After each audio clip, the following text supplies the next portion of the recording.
दरिया हो या पहाड़, टकराना चाहिए। जब तक ना सांस टूटे, कोशिश किए जाना चाहिए। संघर्ष हमारे जीवन में मजबूती प्रदान करता है। अगर हम शॉर्टकट अपनाकर सफल हो गए तो ज्यादा समय तक सफल नहीं रह पाएंगे। आज की हमारी कहानी भी ऐसा ही कुछ दर्शाती है। एक बच्चा रोज बगीचे में एक तितली के कोकून को देखा करता था कि कैसे उसमें बदलाव हो रहा है।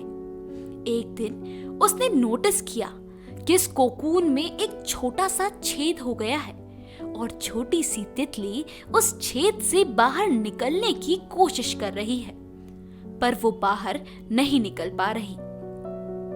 उस बच्चे को लगा कि उस तितली की मदद करनी चाहिए, इसलिए उसने एक कैंची उठाई और कोकून के छेद को बड़ा कर दिया ताकि वो आसानी से बाहर निकल जाए। और आखिर में यही हुआ।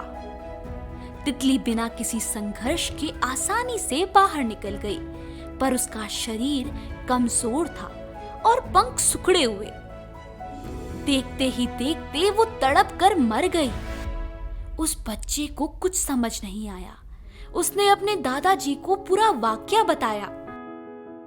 दादाजी ने बच्चे को समझाते हुए कहा कि तितली के कोकून से निकलने की प्रक्रिया प्रकृति ने इसलिए कठिन बनाई है ताकि उसके शरीर में मौजूद तरल पदार्थ उसके पंखों में पहुंच सके और वो छेद से बाहर निकलते ही उड़ पाए।